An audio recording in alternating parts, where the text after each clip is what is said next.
When I walked into the HOA emergency meeting that evening, the air was thick enough to choke on. The folding chairs were packed shoulder to shoulder with homeowners. Their murmurs cut short the second Karen spotted me. She was seated at the head of the long plastic table, a smug half-smile plastered across her face, gavel in hand as if she were the ruler of some petty kingdom. "Ah, there she is," Karen said, her voice oozing faux concern. "We were just about to discuss the very serious violations you've committed against our community rules." I didn't answer her.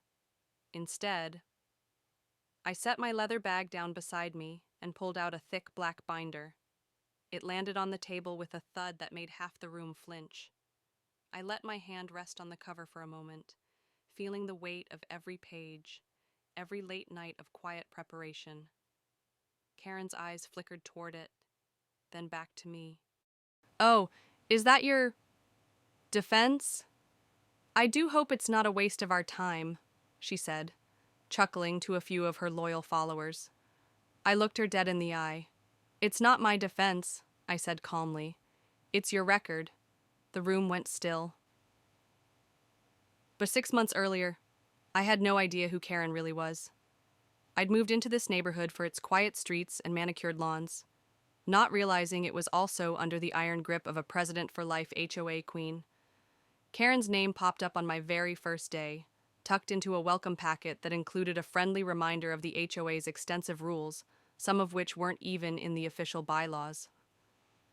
The first violation notice came just a week later, unapproved mailbox design. My mailbox was brand new, identical to 3 others on my street, but Karen insisted it was visually disruptive. The fine was $150. I thought it was a mistake, until the second fine came in, this time for excessive lawn height. I had mowed my lawn 2 days prior. I paid neither fine. That's when the letters got nastier. Phrases like non-compliance will result in legal action, and removal from the community were thrown around like threats at a schoolyard bully fight. Still, I didn't bite. Instead, I started collecting.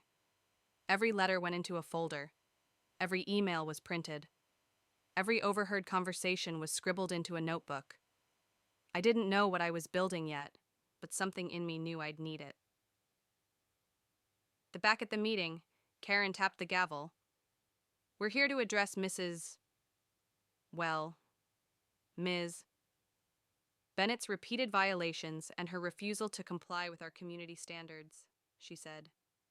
"As HOA president, I must insist we move to formal sanctions." I leaned forward slightly.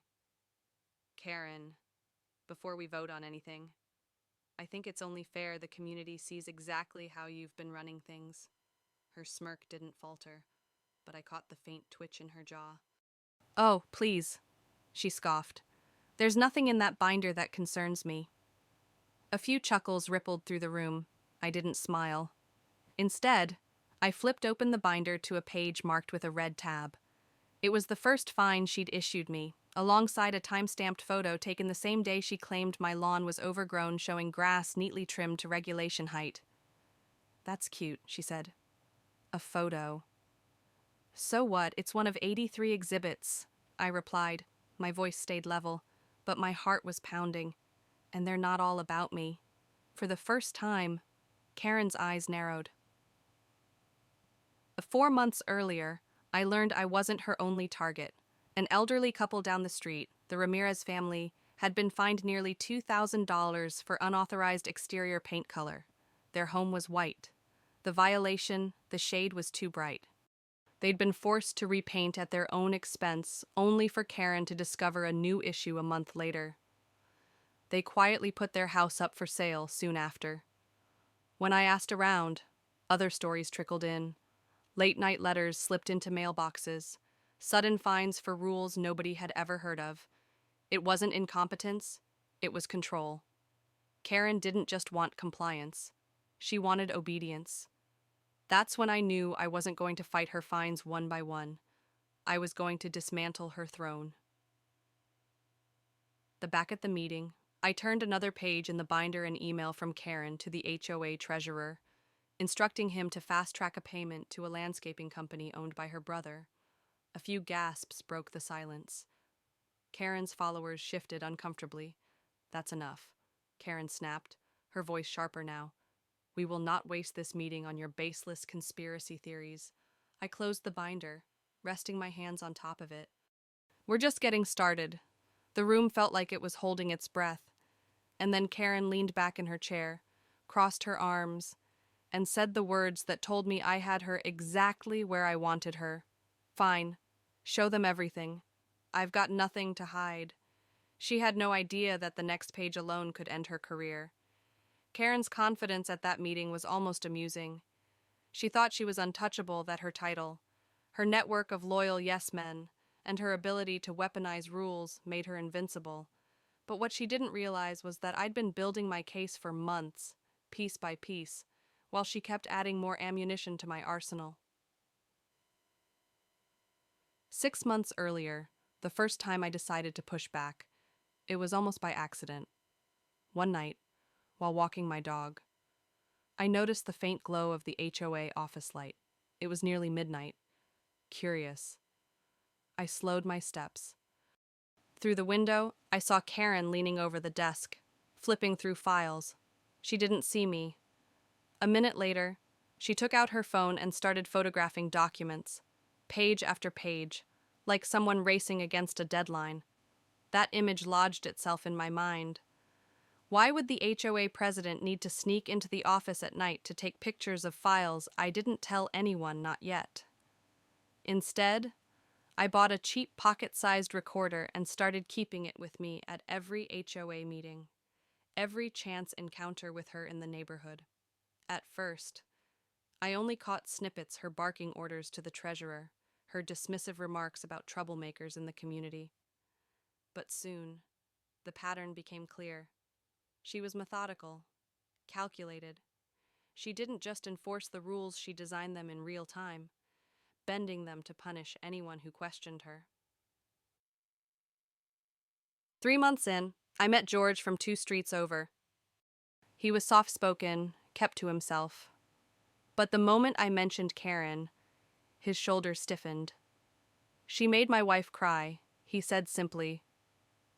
George explained that after his wife fell behind on HOA dues during her recovery from surgery, Karen had not only refused to waive late fees, but had also plastered a public notice on their door for all the neighbors to see. It was humiliation disguised as policy enforcement. That's when I knew this wasn't just about me.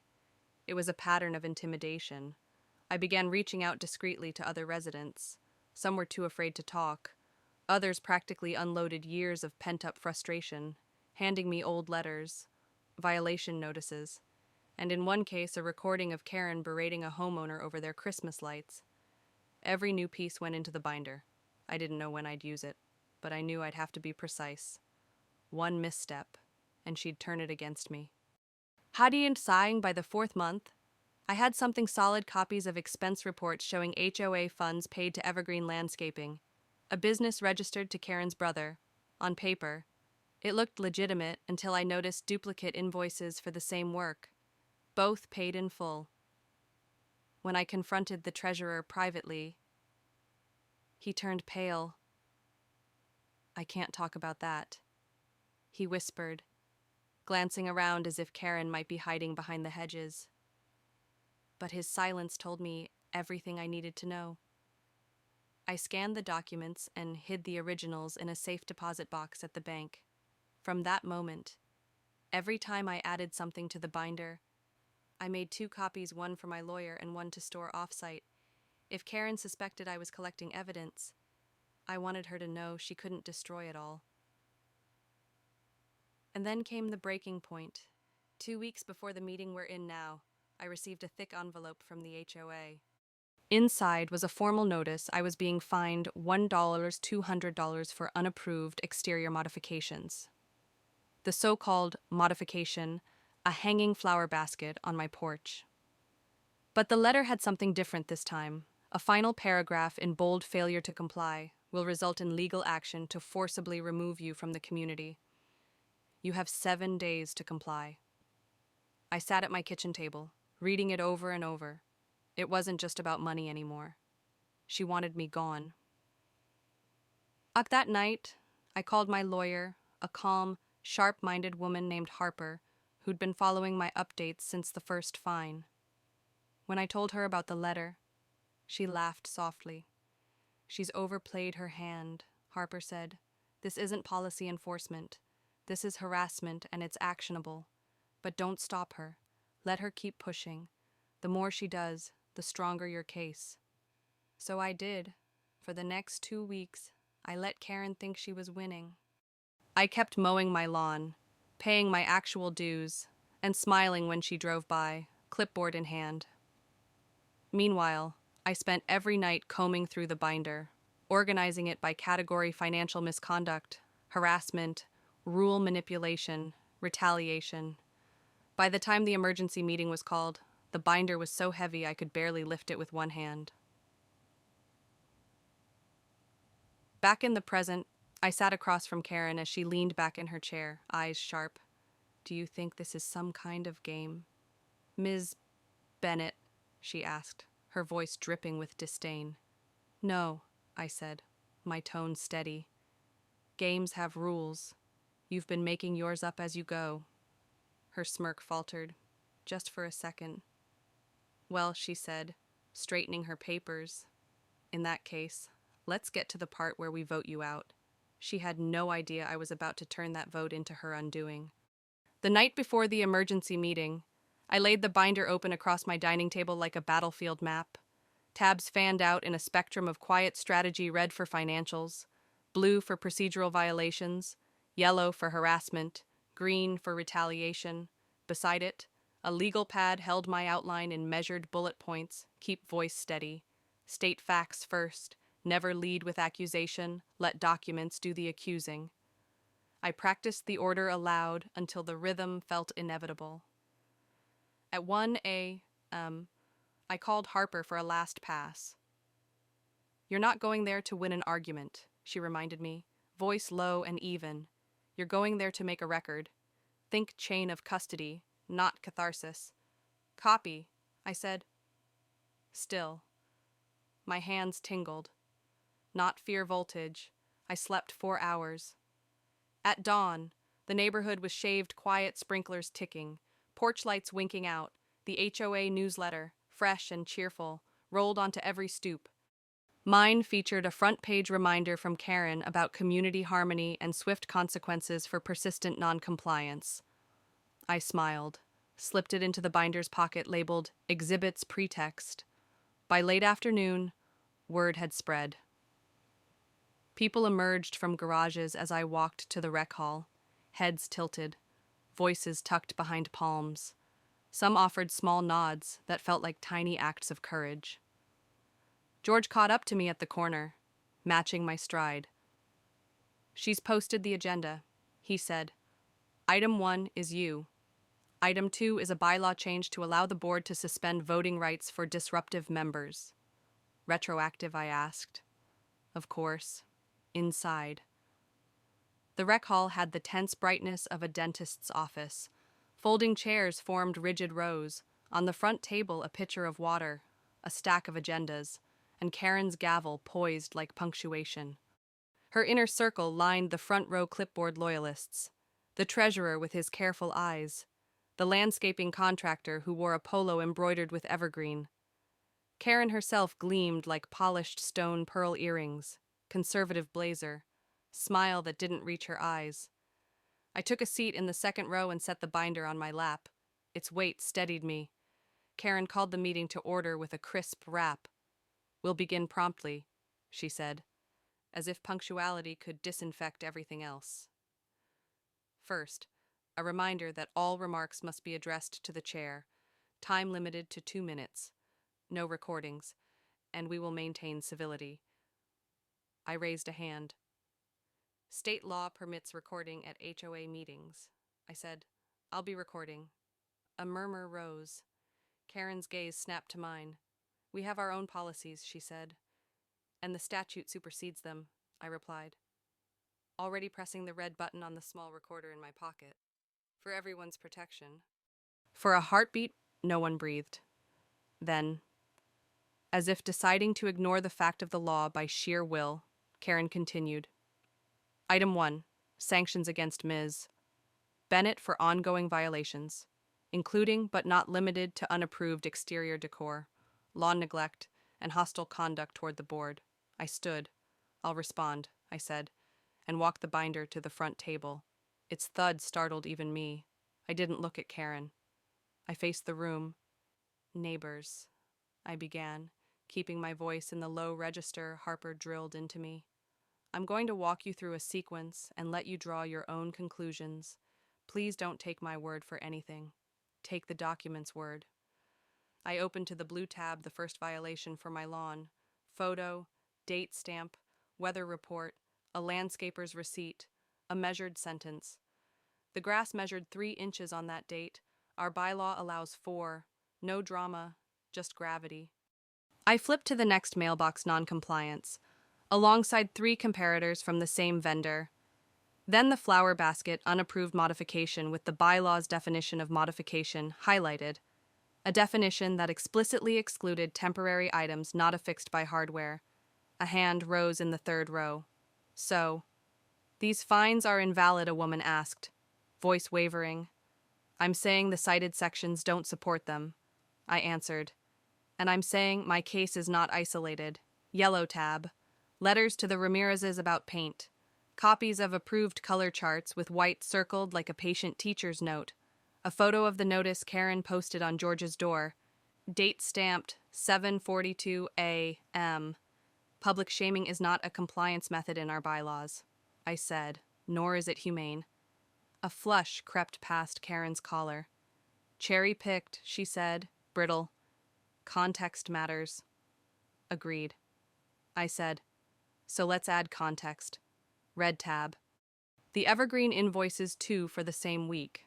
Same scope, 2 separate checks. I placed them beneath the document camera so they projected crisply on the rec hall's tired pull-down screen. Next to them, the Secretary of State Business Registry with Evergreen's owner listed clearly a last name that matched Karen's brother, with a shared address from public records. A ripple moved through the crowd, the sound of people converting doubt into comprehension. The treasurer stared at his lap as if the answers might be printed there. I did not speed up. I did not savor. Green tab an email from Karen instructing the treasurer to fast-track payment and use discretionary funds to avoid committee review. A calendar entry from Karen's account scheduling policy update the day after a homeowner challenged a fine. A memo drafting a new clause, retroactive to last month. Karen leaned toward the mic. All of this is misinterpreted, she said, a hair above a hiss. Standard administrative discretion, which the bylaws require to be documented and subject to committee oversight, I said, tapping the relevant section. You dissolved that committee last quarter? Unilaterally? A few people clapped startled, apologetic claps, as if they'd coughed too loudly in a theater. I let the room own its reaction. I turned one more page. This is the part I hesitated to include, I said, because it's uglier than money. I played a short audio clip. Karen's voice, cool and unmistakable. We need visible consequences. Make an example so the rest fall in line. Every head turned to her. She sat perfectly still, except for her thumb whirring the gavel's handle. This isn't about rules, I said gently. It's about control. And it ends tonight cleanly, legally, and on the record. For a second, I thought she might crack the human flash of remorse, the smallest concession to decency. Instead, she smiled. Slow, rehearsed. Thank you for your presentation, she said. Each word lacquered. She rapped the gavel once. We will now proceed to a vote on sanctions against Ms. Bennett. Item 1. She lifted a sheet, eyes shining like glass. And per Item 2, we will introduce an emergency bylaw amendment to suspend the voting rights of any member under sanction, effective immediately. A cold hush fell. George half rose from his chair. Someone whispered, She can't. Karen's smile widened. Ballots are being distributed. You have 2 minutes. I looked down at the binder, then at the room neighbors I knew in fragments, suddenly seeing the whole. I reached for the last tab, the one I had labeled. in plain pencil. Nuclear? Before you vote, I said, sliding a stapled packet beneath the camera. You might want to see Exhibit R31, the recorded notice of complaint already filed with the State Attorney General's Office and the County Fraud Unit, time-stamped, with 8 co-signers. The projector washed the page in white. A collective inhale lifted the ceiling. Karen's gavel paused mid-air. Her eyes flicked to the screen, then to me, then to the doors calculating exits. Proceed with the vote, she said finally, voice thready but defiant. In 48 hours, Ms. Bennett will be expelled from this association. The room erupted, and above the noise, somewhere behind me, a voice called out, clear as a bell, Madam President, before any vote we have one more piece of evidence you forgot to destroy. The voice that cut through the rec hall belonged to Mia Alvarez, the former board secretary who had resigned 2 months earlier with a vague family emergency. She walked down the aisle now with a plain manila folder hugged to her chest, eyes trained on Karen the way a surgeon studies a tumor. I kept minutes, Mia said, stopping at the front table. The real ones, before you rewrote them. A crackle went through the room. Karen didn't move. She held the gavel like a talisman. Mia handed me the folder. Inside were meeting minutes printed in tight, neat font, each page signed and time-stamped. I flipped to last quarter the line items I had suspected, but couldn't prove the motion to dissolve the Finance Oversight Committee recorded as tabled, not approved. Karen's emergency authorization to reallocate discretionary funds never voted on, and a policy discussion that mysteriously became a bylaw change in the version the HOA had emailed homeowners. It's not admissible, Karen said, voice cold. Those are unauthorized notes. They're contemporaneous records kept by the elected secretary, I replied, not looking up. That's the definition of authorized. The room stirred, chairs creaked, someone coughed, paper whispered. Karen rapped the gavel twice and, with brittle cheer, announced the meeting adjourned pending legal review. The crowd broke into fragments of argument and apology. By the time I gathered the binder and Mia's folder, Karen had whisked through a side door with her loyalists in tow, a fast-moving constellation of perfume and panic. Outside, dusk draped over the cul-de-sac. Mia lingered under the sodium lamp, hands tight around her elbows. She made me change the minutes, she said softly. Said it was for clarity and community perception. Then she told me not to keep drafts. Did you? I asked. Mia's mouth quirked. I'm a nurse. We don't erase charts. I thanked her, loaded the folder into the binder's front pocket, and walked home to the steady metronome of sprinklers. By the time I reached my porch, the emails had started. Subject final notice. Subject escalation of enforcement. Subject cease and desist. 3 in a row from the HOA address. Then 2 from a law firm with a name like a marble foyer. The tone shifted from bureaucratic to predatory in 5 subject lines. Flat, I had 48 hours to remove the unauthorized decor, to withdraw libelous statements, to refrain from unlawful recording, to pay outstanding fines now totaling $250, or the association would seek injunctive relief and other remedies available at law and in equity. I forwarded everything to Harper. Her reply came 5 minutes later. Got them. Do not respond. Screenshot all headers. Print hard copies. Keep phone in airplane mode overnight. Will draft in the morning. A second later, proud of you. Breathe. I brewed coffee instead. The adrenaline that had carried me through the meeting unspooled into a focused hum. On the dining table, the binder lay open like a patient. Mia's minutes nested inside it like a new organ. I built a new tab purple for governance fraud, sliding her pages behind a transparent sleeve, logging each page number and its cross-reference to bylaw sections. For the first time, our case had bones you could see on an X-ray. At 10:12 p.m., my porch camera pinged. A figure in a windbreaker paused at my gate, then retreated. A minute later, a DM popped up on the community app from a profile with no photo. You don't know me. Don't try to. Karen's calling an emergency board huddle now. She's furious. Watch your mailbox. Who is this? I typed, then deleted. Harper's text buzzed in. Don't engage on the app.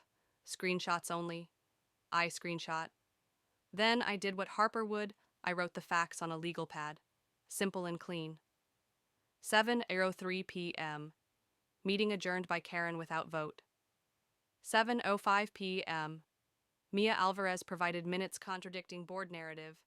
8:18 p.m. First legal threat from HOA council. 10:12 p.m. Unknown figure at gate. No trespass. 10:14 p.m. Anonymous DM emergency board huddle. At 10:30 George knocked. He wore the expression of a man who'd chosen a side and understood the cost. She's on the community page. Calling you a liar, he said. Comments are getting ugly. I'm not feeding it, I said. The binder eats. He gave a short, astonished laugh. You sound like Harper. Best compliment I've had all week. He sobered. You need to know something else. My cousin works nights at the copy store on Oak. Karen was there an hour ago, asked how fast they could shred a banker's box. I felt the clear, cool slide of a decision click into place. Chain of custody, Harper had said. Not catharsis. I pulled out my phone, drafted a terse email to myself, and Harper documenting George's statement and the time, then printed it, signed it, and tucked it into the purple tab. By midnight, the neighborhood was dark but not asleep. Bedroom windows glowed, phones lit faces, group chats burned. I walked room to room in my house, checking locks, turning off the television my mind hadn't been watching. When I returned to the table, the binder was where I had left it. Solid. Patient. I added a sticky note to the cover. Tomorrow timeline board, witness list, subpoenas, evergreen, bank, email server. My phone buzzed again. A single text from an unknown number. She moved files tonight. HOA office, back entrance, if you want them. You have until midnight. The timestamp read 11:57 p.m. I grabbed my keys. The HOA office sat at the far end of the rec center, a squat brick building with a side door shielded from the street by a line of hedges. At this hour, the lot was empty except for a lone street lamp that flickered like it couldn't decide whether to burn out or stay alive. My headlights washed over the entrance. Then I killed the engine and sat in the dark, listening to the tick of cooling metal. Harper's voice echoed in my head. Don't trespass. Keep it clean. I wasn't here to break in. I was here to see, document, and preserve. I slipped my phone from my pocket, camera ready, and stepped out. The night was cool, the air sharp with cut grass and something acrid, maybe toner from the office printer. Around the hedges, the side door's security light was off, but the latch was propped open by a slim piece of cardboard. My pulse kicked. I took a photo from 3 angles. Inside, the reception area glowed under a single desk lamp. Beyond the counter, the inner office door stood ajar. Through the narrow opening, I saw the edge of a banker's box on the floor and Karen's unmistakable silhouette bent over a file drawer. Her hair caught the light in that perfectly sprayed helmet shape. But it was her hands that gave her away, quick, jerky movements, stuffing documents into the box. I stayed in the hall, zooming in with my phone. Click, click, click. The images would show time, date, and her doing exactly what George had warned me about. She must have heard something, a chair scrape, maybe my breath because her head jerked toward the door. Our eyes met for the barest second before she straightened, snapping the drawer shut. What are you doing here? Her voice had an edge, almost a hiss. Checking on the office, I said evenly. Lifting my phone so she could see it recording. Public property. Maintained by our dues. This is a private workspace, she snapped, stepping toward me. It's the HOA office, I countered. And, according to the bylaws, any member in good standing has the right to access records during reasonable hours. It's after hours. And yet, here you are. Her nostrils flared. She grabbed a banker's box, clutching it to her chest like a child with a stolen toy, and brushed past me. As she did, I caught a glimpse of the top file evergreen landscaping, bold black letters across the manila tab. "Careful with those," I said quietly. "Chain of custody is a delicate thing." She didn't answer, just pushed through the side door into the night. I followed far enough to snap her loading the box into the trunk of her SUV. The taillights glowed red before she gunned the engine and disappeared down the road. Back home, I dumped the photos into a folder on my laptop, backed them up twice, and printed 4 copies. Each printout went into a different tab: red for evergreen, purple for governance fraud, green for retaliation. Then I wrote an affidavit-style note describing exactly what I'd seen, where, and when. By 2:10 a.m., Harper had replied to my email, "Perfect. We'll file a preservation request with the court tomorrow. This locks her in if those files vanish. It's destruction of evidence." The next morning, the neighborhood buzzed like a disturbed hive. The community app was a battlefield, Karen posting vague accusations about stalkers and privacy violations, her supporters echoing her, while others cautiously asked why she'd been in the office so late. I stayed silent, letting the narrative run. The more she spoke, the more rope she handed over. At noon, Harper called. "You've got her boxed in, no pun intended. The photos, Mia's minutes, the binder, it's all converging. But I want one more thing before we move. What a witness on record who saw her remove files. Someone besides you." I thought immediately of the anonymous texter. Risky. But there was another option: the custodian who cleaned the rec center. He was there most nights, emptying trash and locking up. I drove to the rec center that evening, binder in the passenger seat. The custodian, a tall man named Luis, was sweeping the front walkway. When I asked if he'd seen anything the previous night, he hesitated, glancing toward the office windows. "Yeah," he said finally. "She came in through the side, carried out a box. I didn't say anything, didn't want trouble. What if I told you it might stop her from hurting other people?" Luis studied me for a long moment, then nodded. "I'll tell the truth, but only if I'm not alone." "You won't be," I promised. And by the time I got home, my porch camera had pinged again. This time, it wasn't a figure, it was an envelope taped to my door.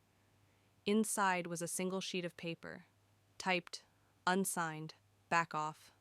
Last warning." The edges were damp from the night air, but the message was dry, deliberate. I slipped it into a plastic sleeve, labeled it, and slid it into the green tab. The binder was getting heavier, and so was the reckoning it carried. By the next morning, the HOA bulletin board, both the real cork one at the rec center and the digital version on the community app, blared the announcement in bold capital letters. "Special meeting, 48 hours. Agenda member termination. No preamble, no explanation. Just those words and a time: Friday, 7 p.m. Harper called before I'd even finished reading it. "She's moving fast," she said. "She thinks speed will keep people from organizing against her. Let her call it. We'll use it." "What's our play?" I asked. "You already have it," Harper replied, binder in one hand, truth in the other. "But we're not just going to defend, we're going to indict. I'll have the subpoenas ready." At that day, I went into overdrive. The binder took up half the dining table now. Tabs blooming like flags in a war room. Purple for governance fraud, red for evergreen landscaping, yellow for harassment, green for retaliation. And the newest tab, black, labeled simply "Threats." Inside the unsigned note from my door, the screenshots of Karen's public posts calling me a dangerous instigator, and the DM warning me about the late-night file removal.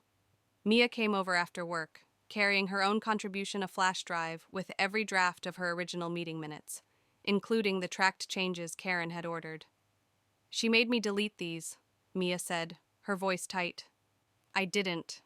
I copied the files, added them to the black tab, and cross-referenced them with my printed minutes. Piece by piece, the picture was becoming undeniable. Luis, the custodian, arrived an hour later. Harper joined us on speakerphone to take his statement. His account matched mine to the minute Karen entering through the side door, leaving with the box. He even remembered the label on one folder, HOA Treasury 2023.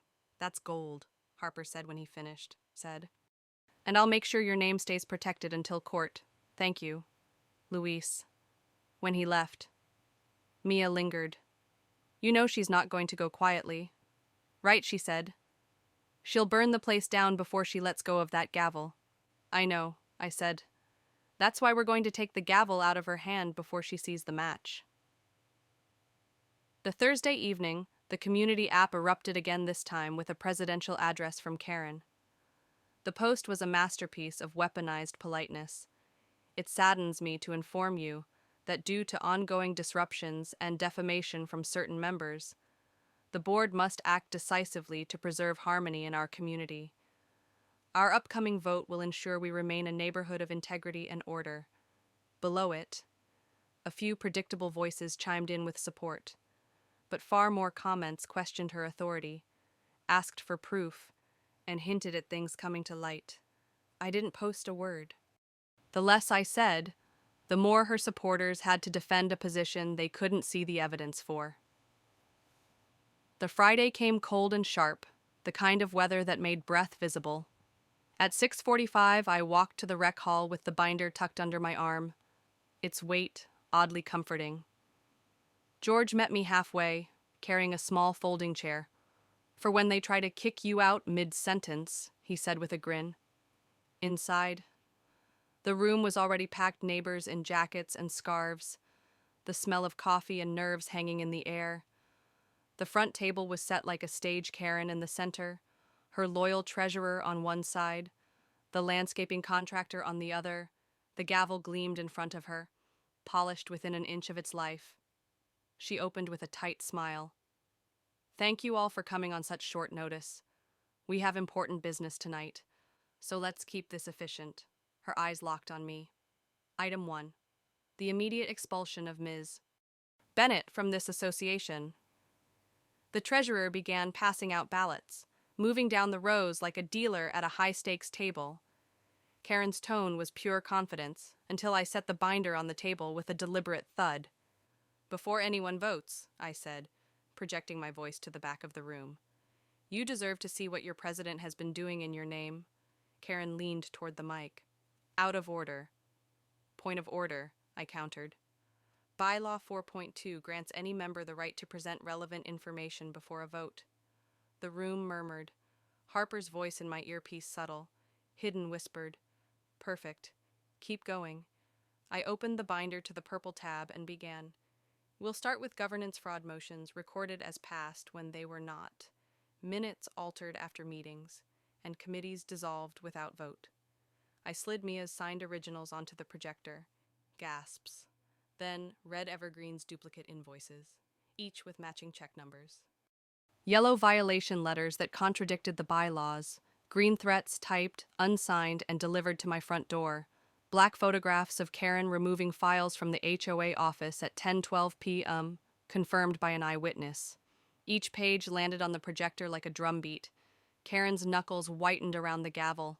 This is slander, she hissed. This is evidence, I said. And it's already in the hands of the state attorney general, the county fraud unit, and a civil court. The room erupted questions, shouts, demands, and then, over the noise, Karen slammed the gavel and said, Enough, we're voting now. And when it's done, Ms. Bennett will be history in 48 hours. I closed the binder slowly. Karen, I said, you might want to reconsider that timeline. The vote didn't start. It couldn't not, with half the room on its feet and voices ricocheting off the rec hall's cinder block walls. Some were demanding Karen step down immediately. Others were asking for a full audit before any ballot was cast.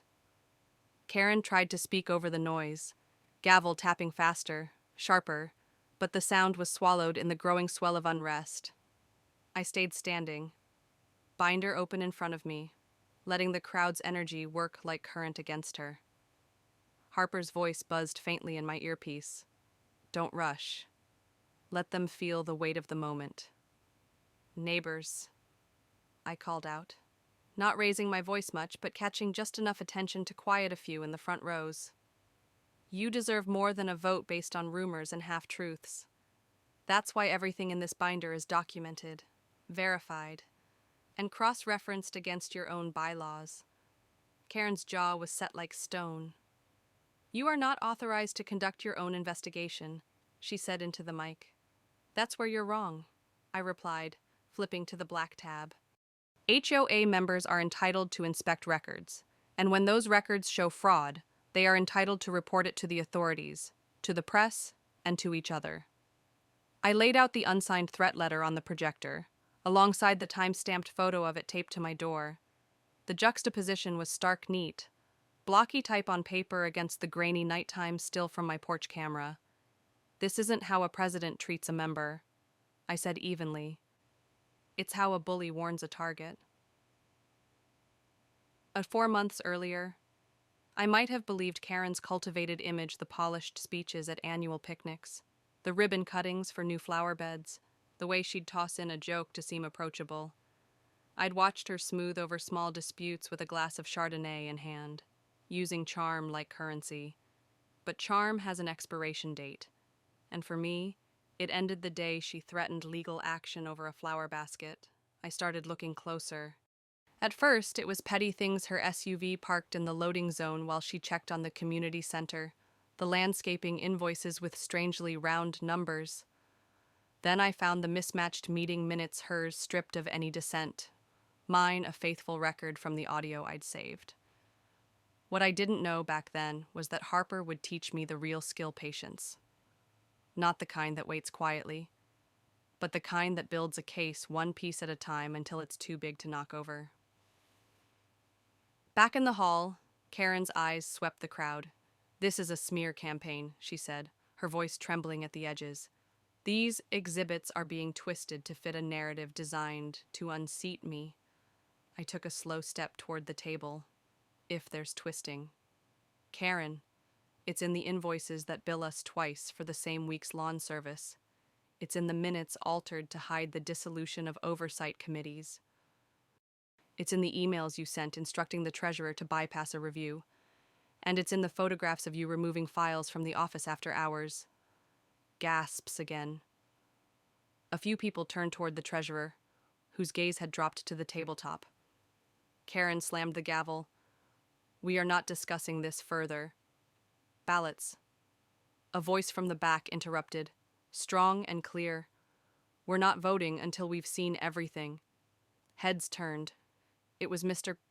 Clark, one of the longest-standing residents, a man who'd rarely spoken at meetings but whose property taxes probably predated Karen's entire career. I move we postpone this vote until the allegations have been reviewed by an independent auditor. I second. Mia called out immediately. Karen's eyes went wide, then narrowed. This is out of order. No, I said quietly but firmly. This is parliamentary order. I flipped the binder to the section of bylaws outlining special motions and read it aloud. A motion to postpone takes precedence over a motion to vote when seconded and approved by the majority present.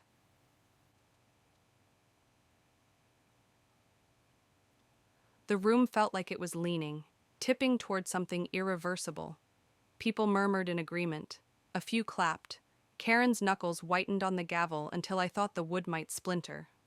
Fine, she said at last, her voice icy. You want to drag this out? We'll reconvene in 1 week.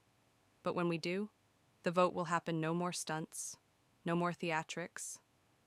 I closed the binder gently, sliding the latch shut. 1 week is fine, I said, locking eyes with her. That's just enough time to show everyone the one thing I haven't yet. Her smirk twitched. And what's that? I let the pause stretch, every eye in the room turning between us. The state's response to the complaint I filed and the list of witnesses they've already contacted. A ripple moved through the crowd, low and electric. Karen stood so abruptly her chair tipped back. Meeting adjourned. She barked and stormed out through the side door. I gathered the binder, feeling the shift in the air. For the first time, she wasn't the one controlling the clock. Karen didn't wait a week to start swinging back. By the next morning, my phone was buzzing with texts from neighbors' screenshots of Karen's latest posts on the community app, subject lines dripping with poison. She accused me of stealing private documents, endangering community safety, and my personal favorite, orchestrating a coup to destabilize our neighborhood. The language was careful enough to avoid outright defamation charges, but the intent was clear. She wanted to paint me as a power-hungry outsider, someone unfit to be trusted with anything more than a mailbox key. I didn't reply. I didn't post. Silence was my strategy, and every hour I stayed quiet. More people started questioning why she was talking so much if she had nothing to hide. And that evening, Harper called with an update. Your complaint's been acknowledged by the State Attorney General's office, she said. They've assigned a case number and requested additional documentation, bank statements, audit logs, committee rosters. We'll send them Monday. What about witnesses? I asked. Already in motion, Harper said. Mia and Luis will be interviewed next week. And Ms. Bennett. Her voice softened. They're interested in the late-night photos. That was the kind of interest that made Karen's gavel look like a toy.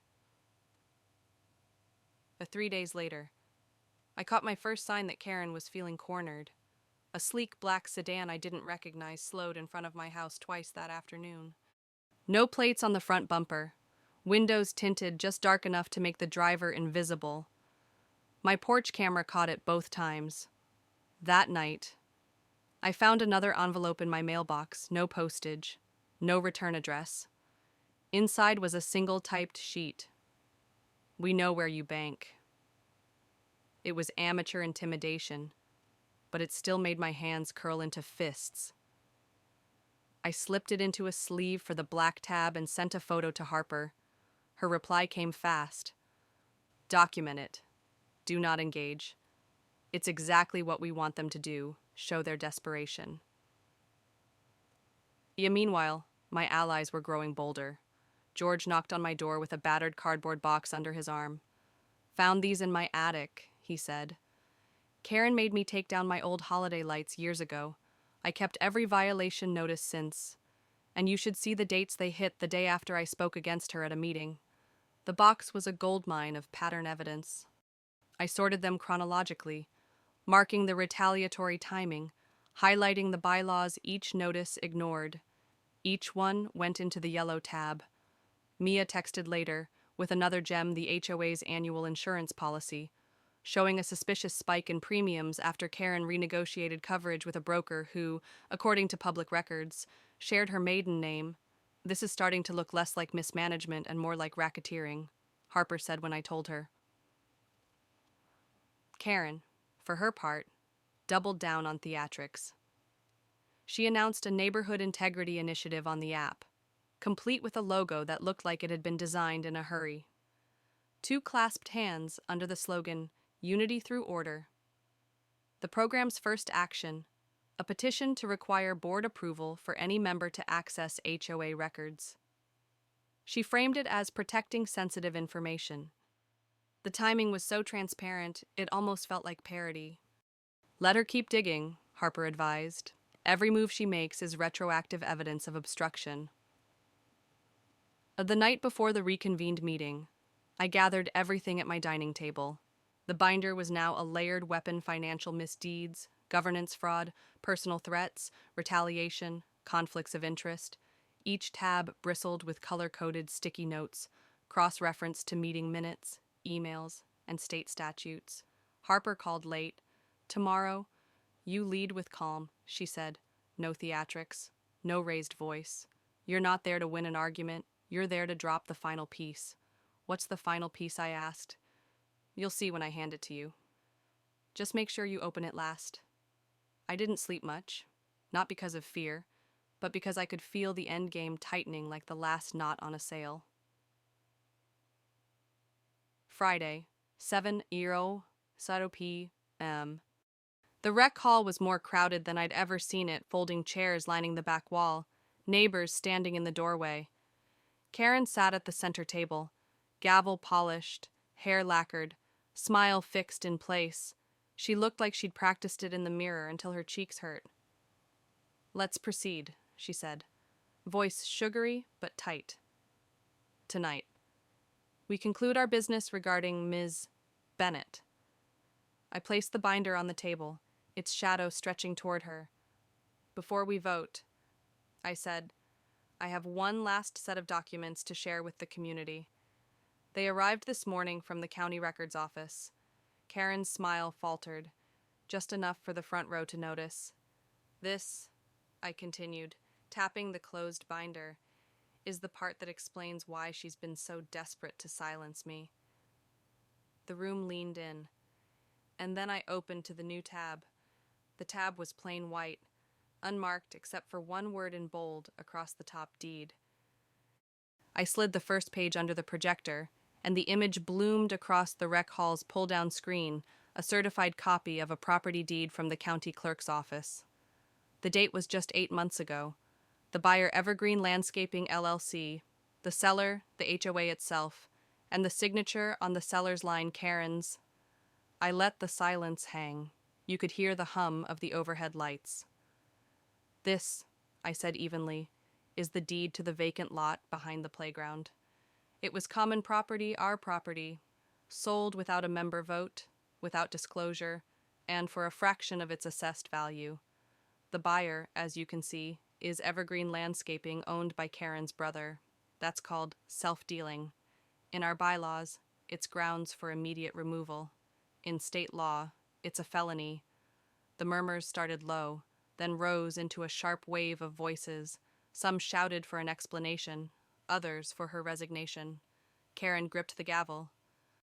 "That lot was an unused liability," she said, voice cracking just enough to betray her.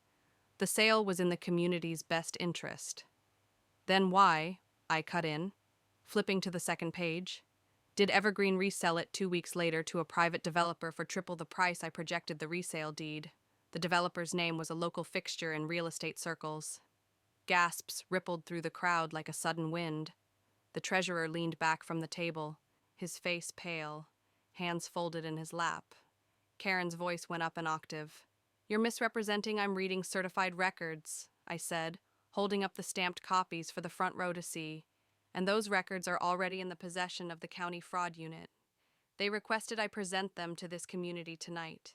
I didn't miss the way her knuckles whitened on the gavel. 2 weeks earlier, Harper had hinted there might be one more thing to add to the binder. She'd filed public record requests with the county clerk, just in case there were transactions hidden outside the HOA's budget reports. When the envelope arrived yesterday morning, she'd handed it to me like a loaded weapon. "Open it last," she'd said. "It's the nail." Now, I understood exactly what she meant. Back in the hall, I laid the last page on the projector, a bank transfer receipt showing the HOA's funds deposited into an account in Evergreen's name, then withdrawn in cash over 3 separate days. Each withdrawal was signed by Karen. "Neighbors," I said quietly, "you've been told this meeting is about my expulsion. In reality, it's about hers." Mia stood abruptly. "I move for an immediate vote of no confidence in President Karen Miller, effective removal from office, and referral of all evidence to the appropriate legal authorities." "I second," George said without hesitation. Karen's head whipped between them. "This is not on the agenda. Bylaw 5.7, I recited, flipping to the green highlighted section. "Emergency motions are allowed when supported by 2 members and approved by the majority present." The crowd didn't need further prompting. Hands shot up, voices calling aye in unison. The treasurer's was among them. Karen slammed the gavel so hard the head cracked against the table. "This is a witch hunt," she shouted. "None of this will hold up. Then you'll have your chance in court," I said, closing the binder with a final, deliberate snap. saw the Secretary Pro Tem counted votes in under 2 minutes, 89% in favor of immediate removal. The room erupted, some with relief, some with anger, but all with a sense that something irreversible had just happened. Karen's face drained of color. She stood, gathering her papers with trembling hands. "You'll regret this," she said to no one and everyone, then strode toward the exit. Harper's voice buzzed in my ear, calm as ever. "That's checkmate." I watched Karen push through the doors into the cold night, the fractured gavel still in her fist. For the first time since moving here, the room felt like it belonged to the community, not to a single person. And in my hands, the binder felt lighter, not because it was empty, but because it had done its job. The morning after Karen's removal, the neighborhood was unrecognizable. The usual guarded small talk at mailboxes had been replaced with clusters of neighbors, speaking in open, rapid bursts. People smiled at me. Some even thanked me outright. It felt strange, like the air pressure had shifted overnight. But beneath the relief was a current of anticipation. Everyone knew the meeting was just the beginning. The real storm was still offshore. At 8:17 a.m., Harper called. "The County Fraud Unit officially opened their investigation this morning," she said. "Detectives will be reviewing the binder and Mia's minutes today. You may get a knock at your door." It didn't take long. By 10:00, two plainclothes investigators stood on my porch. They asked for the binder, copies of all digital files, and the original late-night office photos. One of them, a tall man with a weathered notepad, flipped through the red and purple tabs with a quiet nod. "This is organized," he said. "Had to be," I replied. She was organized too, just in the wrong direction. By mid-afternoon, word spread that Karen's bank accounts had been flagged for review. The HOA's interim board posted a statement promising a full audit and inviting volunteers to help rebuild trust. George was the first to sign up. Mia agreed to act as temporary secretary until a new election. The shift was immediate. For the first time, board communications were transparent financial statements posted in real time. Upcoming agendas shared a week in advance. It was almost disorienting how simple honesty felt after months of manufactured chaos. But Karen wasn't gone from the neighborhood, not yet. That evening, I spotted her SUV parked 2 streets over. She sat in the driver's seat, staring at my house through the rearview mirror. When I walked toward her, she pulled away without a word. Minutes later, Harper called again. Her attorney sent a cease and desist, claims you're engaging in harassment and defamation. We'll respond in writing. But for now, don't engage with her at all. I wasn't planning to, I said. Still, the sight of her lingered. She wasn't going to slink away quietly.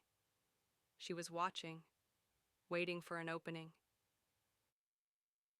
The next morning, the first official blow landed.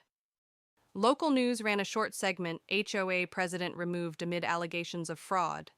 The anchor read from a statement issued by the county. "Evidence provided by multiple residents indicates possible financial misconduct, self-dealing, and governance violations. An investigation is ongoing." The story spread fast. By noon, my phone was buzzing again.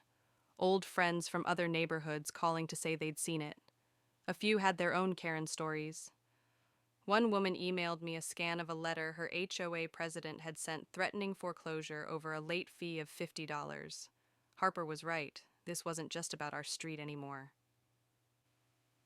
That night, as I locked the binder back in my safe, I realized something. The case was no longer mine to carry. The investigators had it now. My role had shifted from builder to witness. But that didn't mean I was done. The interim board asked if I'd serve as chair of a new compliance committee, one designed to prevent exactly what Karen had done. I agreed. On one condition, every policy change had to be posted publicly before a vote. No more surprise rules. They said yes. Yet Karen, meanwhile, had gone silent online. No posts, no comments, just absence. It should have been reassuring. but I'd seen her operate too long to mistake quiet for surrender. I closed the safe and sat at my kitchen table, the quiet pressing in. Some battles end when the villain walks away. This one was only changing shape. 3 days after Karen's removal, the knock came. It wasn't the polite double tap of a neighbor. It was firm, official. When I opened the door, 2 sheriff's deputies stood there, one holding a thick envelope. "Are you Ms. Bennett?" "Yes. You've been listed as a primary witness in an active case. This is a subpoena to appear and provide testimony." The weight of it felt heavier than paper. I signed the acknowledgement, thanked them, and closed the door. 5 minutes later, my phone buzzed. Harper again. "They served her too," she said without preamble. "Karen's been ordered to appear at a preliminary hearing next month. And from what I'm hearing, she's not taking it well." "How bad?" "She tried to tell investigators the files you photographed were personal mementos."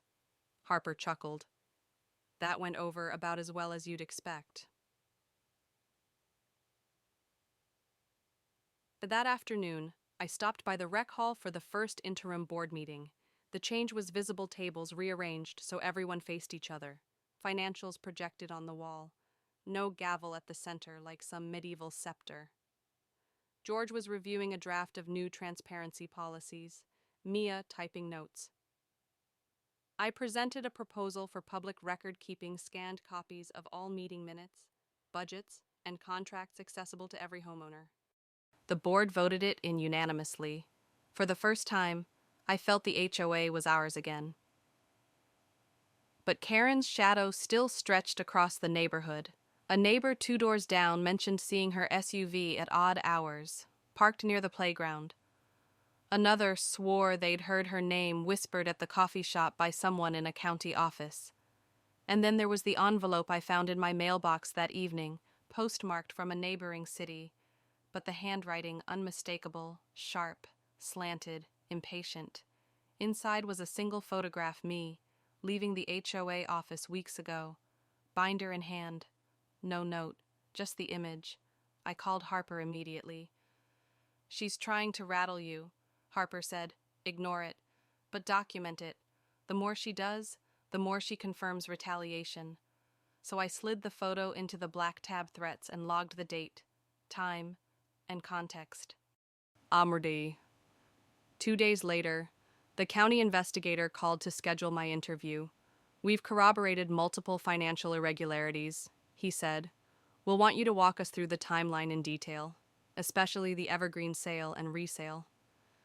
The way he said corroborated told me I wasn't the only one with proof now.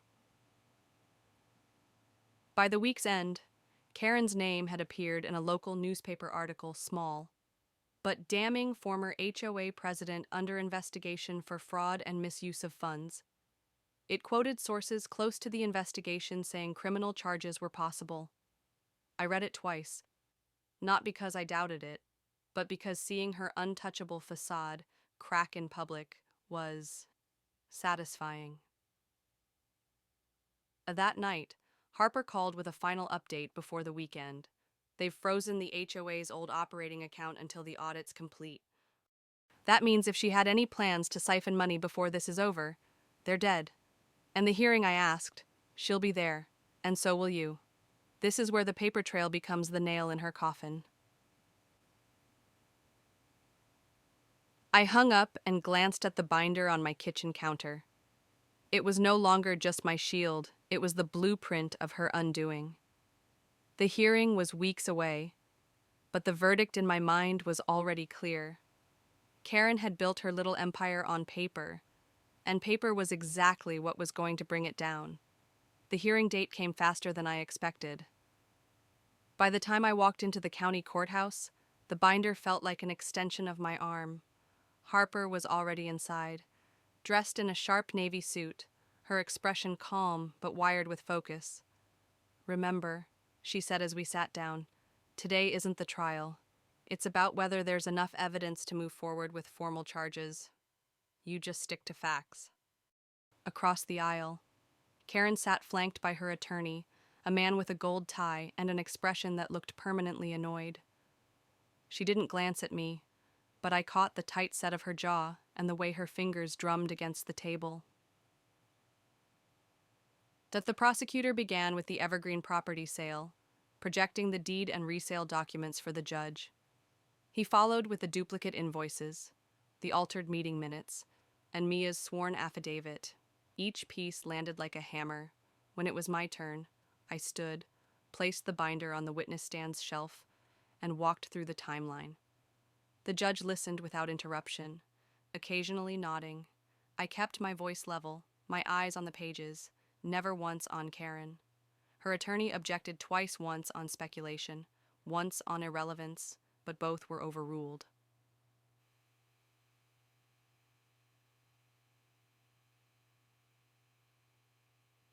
Then came the late-night photographs. The prosecutor displayed them one by one. Karen at the HOA office, hands on the banker's box, Evergreen folder clearly visible. The timestamp glowed in the corner like an unblinking witness. Karen's attorney leaned forward. My client was merely removing personal items. Your Honor, the prosecutor interrupted. Those personal items include the HOA Treasury Ledger, Evergreen contracts, and bank statements now missing from official records. A low murmur rippled through the courtroom.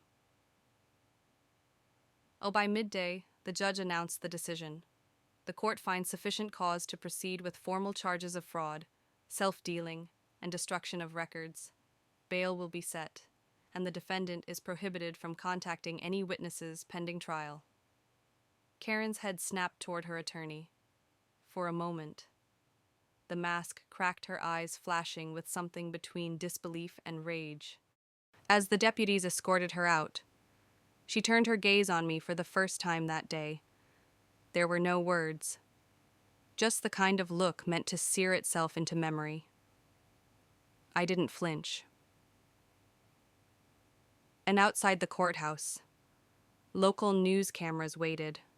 Harper spoke for me, delivering a short, precise statement. This is about accountability and transparency. Our community deserves leaders who serve, not exploit. By evening, the story was everywhere: online headlines, neighborhood group chats, even the local radio station. Karen's supporters, once vocal, had gone silent. On that night, the interim HOA board met to discuss next steps. We approved funding for a forensic audit, finalized new transparency bylaws, and scheduled the next election. It felt like we were patching a hull that had been leaking for years. When I got home, I set the binder on the dining table and just looked at it. It wasn't the end yet, but for the first time, I could see it from here. Karen's empire had been built on paper trails she thought no one would follow. Now, those same trails were leading her straight to the place she feared most under oath, with no gavel to hide behind. The week after the hearing felt like a different season in the neighborhood. The air seemed lighter, the conversations warmer. Kids played in the park without parents eyeing the HOA president's house like a guard tower. People lingered by the mailboxes again, not to whisper complaints but to swap gardening tips, recipes, and weekend plans. Karen's name still came up, but now it carried a different tone: resignation, even disbelief that one person had managed to keep so many under her thumb for so long. The interim board moved fast. The forensic audit began on Monday, with 2 accountants combing through years of ledgers and contracts. George coordinated volunteers for a cleanup day at the rec hall, scrubbing away both grime and Karen's framed photos from the lobby wall. Mia updated the community app with the first truly transparent budget in years. It feels weird, she admitted to me, posting numbers and not having to worry about a late-night call telling me to adjust the optics. I spent most of my days helping the compliance committee draft new bylaws. No expenditure over $500 without a recorded vote. All meeting minutes to be posted within 72 hours. Mandatory quarterly financial reviews by an independent auditor. Simple rules, but strong. The kind you could point to when someone tried to bend them. Karen. Meanwhile, was silent in public, but busy in the legal arena. Harper kept me updated. Her attorney had filed motions to suppress the late-night photos and the evergreen resale records. Both were denied. She'd also attempted to have the case dismissed for lack of jurisdiction, a move the judge called creative but unfounded. Every failed motion was another nail in the lid of her case. One evening, I walked past the vacant lot behind the playground, the one she'd sold to Evergreen. It was empty now, weeds pushing through the dirt, but it felt like a reclaimed space. A couple of kids were riding their bikes in lazy circles, their laughter spilling into the warm air. One of them waved at me. I waved back, thinking how absurd it was that this patch of land had been a bargaining chip in her little empire. At home, I kept the binder in its usual place on the table, not locked away. It wasn't a weapon anymore. It was a record, proof that no matter how tight someone's grip, the truth could still work its way through the cracks. Harper called just before I went to bed. "The trial date's been set," she said. 3 weeks from now." "How's she taking it?" I asked. "She's quiet," which tells me she's either finally listening to her attorney or she's planning something desperate. I thought about the SUV I'd seen parked near my house, the anonymous notes, the envelopes with no return address. "If she's planning something," I said, "she's running out of time to pull it off." After we hung up, I sat with the binder open, flipping through the tabs: red for financials, purple for governance fraud, yellow for harassment, green for retaliation, black for threats. Each section was a chapter of its own, but together they told the whole story. And soon, that story would be told under oath. The courthouse was a different kind of battlefield quiet, polished, and humming with the weight of things that mattered. On the morning of Karen's trial, I arrived early with Harper. She carried her own binder, thinner than mine but filled with the sharpest edges witness lists, certified documents, audio transcripts. "You won't need to say much today," she told me. "The evidence speaks for itself. But if they call you, keep it short and let the paper do the work." Karen entered 15 minutes later, flanked by her attorney. She wore a muted gray suit, her hair still perfect, but the sharp confidence I'd seen at HOA meetings was gone. Her eyes darted from the gallery to the judge's bench like she was scanning for exits. The charges were red fraud, self-dealing, destruction of records, and retaliatory harassment. She pleaded not guilty to all counts. The prosecutor wasted no time.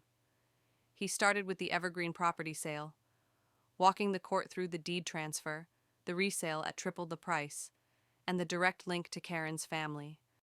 Then came the duplicate invoices, the altered meeting minutes, and Mia's testimony, clear, measured, and devastating. When Luis took the stand, he described seeing Karen leave the HOA office late at night with the banker's box. The prosecutor projected my photos, the timestamps glowing like silent witnesses. Karen's attorney tried to chip away, suggesting Luis might have been mistaken about what was in the box. Luis didn't flinch. I saw the folder label. It said, HOA Treasury 2023. By midday, the courtroom felt like it was leaning away from her. The jurors watched every projection closely, some taking notes. The judge's questions to the prosecutor were pointed but never hostile. During a recess, Harper leaned toward me. "She's cornered. She knows it. The only question now is whether she takes a deal or rides this all the way to a verdict." When we reconvened, the prosecution introduced the threat letters typed, unsigned, but tied to her through printer forensics. The expert witness explained how the toner pattern matched the HOA's office printer, the same one Karen had exclusive after-hours access to. I saw her shoulders tighten when that landed. She glanced at her attorney, who scribbled something on a legal pad but didn't speak. So by the time court adjourned for the day, the picture was complete. A leader who had treated community resources like her personal piggy bank, silencing anyone who dared question her. Outside, reporters gathered. Harper gave another precise statement, avoiding any hint of gloating. I stayed back, binder in hand, feeling the finality settle in. "She won't recover from this," Harper said as we walked to the car. "She'll try," I said, "but not here.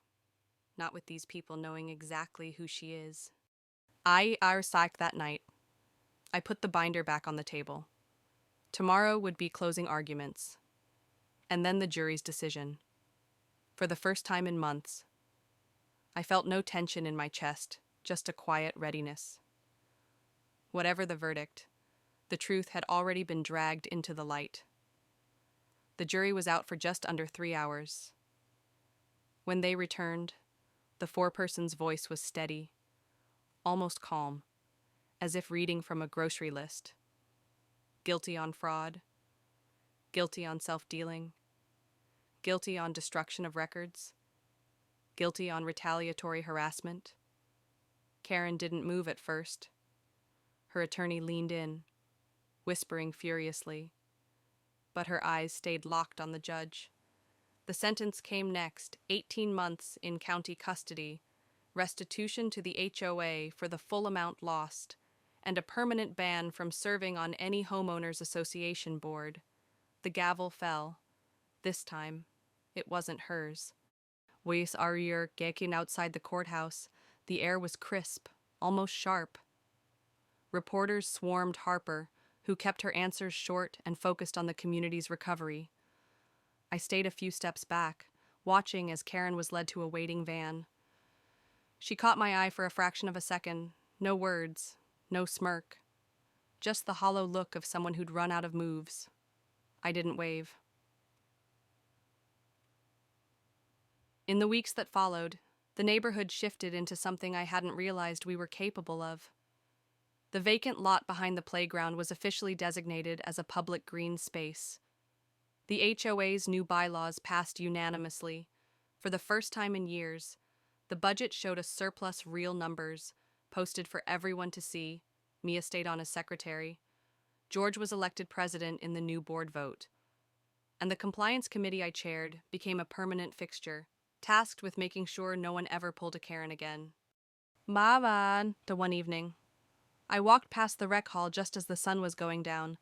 Through the open doors, I could see neighbors chatting, kids weaving between folding chairs, the hum of easy conversation replacing the tension that used to hang in the air.